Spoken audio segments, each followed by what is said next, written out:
中国人极度节俭的原因是什么？为什么说贫穷心态和极度节俭的做法会导致很多的低效率？今天我们继续读《中国人的性格》这本书。今天的读书章节中有以上问题的答案。今天我们读到的是节俭持家这个专题。想听更多的内容，可以订阅我的 YouTube 频道。读完这本书之后，我还会就解读中国文化这个专题去分享更多相关的书籍。我们共同查杀掉自己头脑中的中国文化病毒，在个体层面做到文化出埃及，早日跃迁到现在文明的状态。让我们开始吧。今天的分享主题是节俭持家。节俭这个词表示持家的原则，特别是指家庭的收支关系。按照我们的理解，节俭这一词包含3个不同层面的含义：节制花销、制止浪费，用少花钱多办事的方式调节收支。无论从这3个方面的哪一个方面来讲，中国人都算得上是杰出的节俭能手。到中国旅行，最初的印象之一是民众的饮食相当简单，众多的人口似乎全依赖于品种很少的食物，比如稻米、各种豆子、谷子、青菜和鱼，这些再加上其他的一些食物，就是亿万人主要的食品。也许逢年过节遇到特别的事情，再增加一点点肉。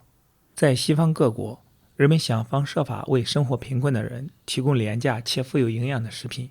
那么，你们一定也很想知道，这个不容置疑的事实，那就是在中国平常的年份里，每个成年人每天花不到2分钱，就完全能够得到足够量的生活食品。在灾荒的月份里，成千上万的人更是靠每天不到1分钱的生活费来维持生命。这意味着中国人做菜做饭的水平是很高的。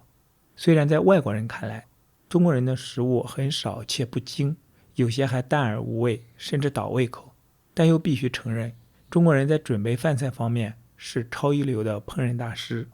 在这一方面，温格罗夫·库克先生把中国人列于法国人之下，英国人之上，也许还包括美国人之上。中国人是否应该排在哪一个国家之下，我们不敢说的像库克先生那样确定，但他们在某些国家之上，这是无可争辩的。我在以前的一些小文章中已经说过，即使从生物学家的观点来看，中国人对主食的选择也算得上是很高明的。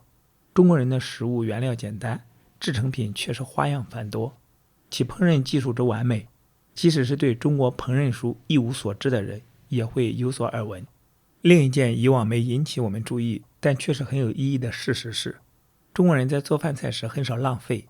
一切都尽可能做到物尽其用。在普通的中国人家里，即使是每顿饭后的剩余饭菜，除了很少一些不值钱之外，都留待下次使用。为了说明这一事实，只需看一看中国人的狗和猫的身体状况。这些家养动物靠着人们的剩菜剩饭艰难地活着，一直挣扎在死亡线上。在新兴的国家中，浪费是众所周知的。我们猜想，像美国这样日子好过的国家，每天所浪费的东西有可能够亚洲6000多万人过上比较好的生活。我们确实希望看到这些剩余的东西不被浪费，而能使更多的人胖一些起来。正如许多中国人吃饱后仍把剩余的饭菜整理出来以备下次再用一样，即使是杯中的剩茶也要倒回茶壶，以备下一次热过后再喝。有一个时时处处都会引起我们注意的事实是，中国人对吃的东西并不像西方人那样过于讲究，什么东西都迟早会成为他们的网中之鱼，不能吃的东西几乎没有。中国北方普遍使用马、骡子、牛和驴干活，许多地区还使用骆驼。但我们看到，所有这些牲口只要一旦死亡，甭管是意外之死、老死或者是病死，一般都会被吃掉。无疑地，这在我们一些读者看来显然是过于节俭了。在中国，牲口死了把它吃掉都认为是理所当然的，用不着大惊小怪。即使牲口偶尔死于像胸膜肺炎一类的传染病，也还是这样吃掉。不过在他们看来，这类病畜肉要比死于其他疾病的病畜肉更差，所以出售的价格比较便宜，但还是都卖了，都被吃了。人们清楚地知道，这类病畜肉进入人的体内会产生某种疾病，但还是要花比较少的钱去吃这种肉去冒险，无非是贪图便宜。当然，应当说这是不常见的，死狗、死猫也像死马、死骡、死驴一样被吃掉。我们曾不止一次地亲身了解到，村民故意用毒药把狗毒死，然后煮了吃的事情。其中有一次，有人提议去问问外国医生，吃了这种肉可能产生怎样的后果，但狗已经下锅。曾吃过这种肉而没有得病的人，不可能放弃这种美餐。结果，在这次狼吞虎咽之后，居然仍是平安无事。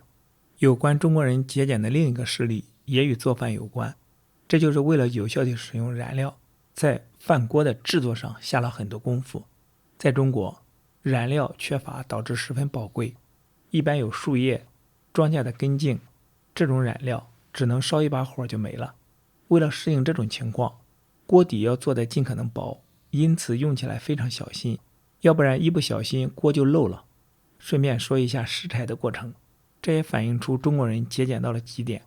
每个小孩即使还不会做其他事情，但至少能拾柴。秋冬时节，到处是拾柴大军，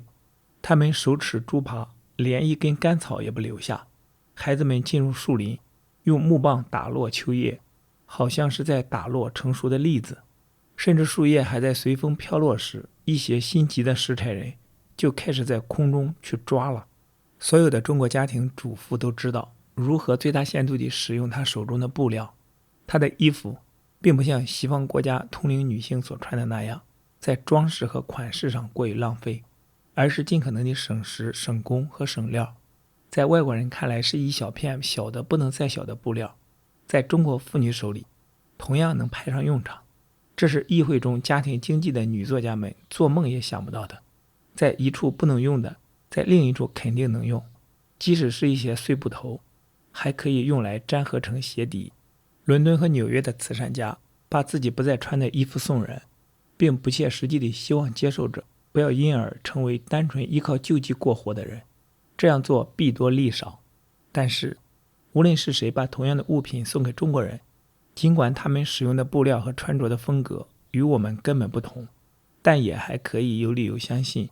这些特殊的物品也会得到充分的利用，即使一丁点儿也不会被抛弃，而与其他布料配在一起。中国人经常为朋友题词，题好词的纸被缝在一块绸布上，用线缝而不用浆糊粘贴，为的是让受赠者以后可以方便地更换绸布上的字，使他拥有一块可以长期使用的绸布。中国人的节俭还可以表现在小商贩的买卖中，对他们来说，再小的东西都会引起注意。例如，一个小商贩能准确地知道各种火柴盒中的火柴根数，知道每盒火柴的蝇头小利。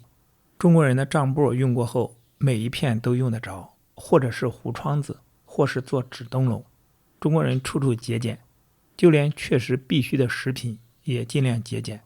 在他们看来，这没有什么不对，而认为是理所当然的。B.C. 亨利博士在《十字架和龙》一书中给出了一个很好的例子。3个教父抬着他走了5个小时，23英里，然后教父们又回广州去吃别人为他们提供的早餐。吃早餐前走了46英里的路，其中一半还是抬着轿子，只是为了节省5分钱。还有一个例子，2个教父抬着轿子走了35英里路，然后乘船回去，自早晨6点起就什么东西也没吃过，舍不得花3分钱买2碗大米饭。后来船搁浅了，直到次日下午2点才到广州。这些人已经27小时没有吃任何东西了，负重走了35英里路，其中抬着亨利博士去广州走了15英里，还要再加上他的行李。对西方人来说，中国人节俭的做法确实很难苟同，但是我们不得不承认，这些做法完全是出于淳朴的天性。在这个国家的部分地区，说起来很怪，特别是在北方，男孩女孩像是在伊甸园里光着身子到处乱跑，也许对他们来说这样更舒服一些，但主要还是为了节俭。中国人使用的独轮车，相当大一部分转起来咯吱咯吱地作响，只要加几滴油，车子就不会这样响了。但是没有人会去这样做，因为对心平气和的人来说，咯吱咯吱的响声要比用油更便宜。一位日本人侨居国外，他的特别要求是每天有热水洗澡，这是习惯。中国人也有澡堂，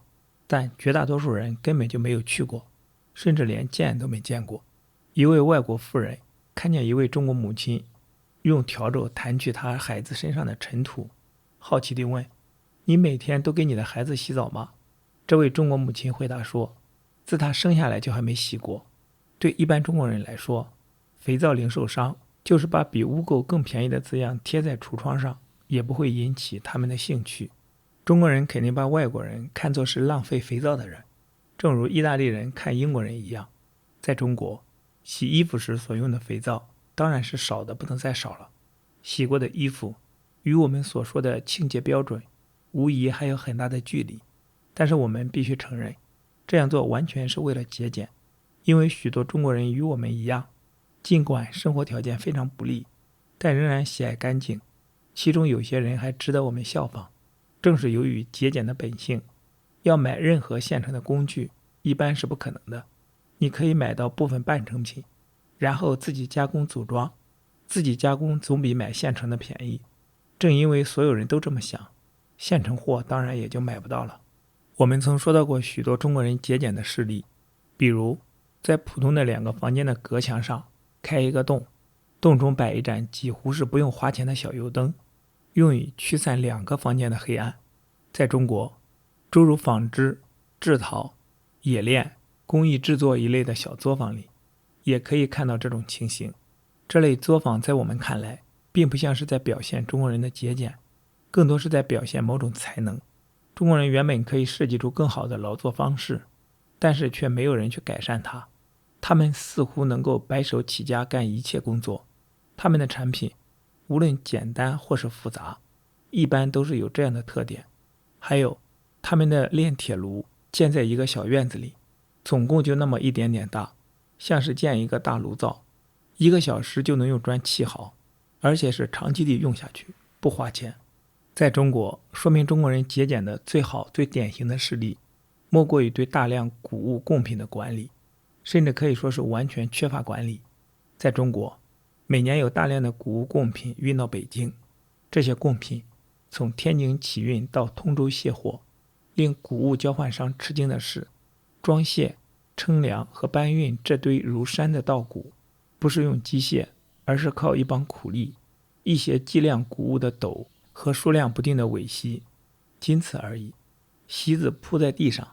然后倒出谷物，称量、装袋、运走，最后收起席子，剩下的又仅仅是泥土的河岸。在美国的烟草种植园，最沉重的开支之一是建一个又长又精致的棚子，用来晾烟叶。而在中国种烟草的农村，根本就没有这项花费。晾烟叶用的棚子是用茅草搭盖的，用过后，这些茅草与其他草一样，仍然是很好的染料。烟叶摘下时，结实的烟柄仍然留着，于是用草绳扎住叶柄，这样烟叶都连在草绳上，然后再把它们挂起来，正像衣服挂在绳子上一样。这样做真是最简便而又最有效不过了。每一位居住在中国细心观察的人，都能再补充一些关于中国社会生活的事例，但是或许没有比以下更典型的事例。一位中国老妇人步履蹒跚地走着，一打听才知道，她是去亲戚家，为的是死的时候能够离祖坟近一些，这样可以少花一些抬棺材的费用。以下是翻译者的评论部分。严格来说，节俭并不能称之为中国人的一种天性，有一种更好更合理的解释，那就是穷。乱世自不必说，中国普通民众即使在所谓的盛世，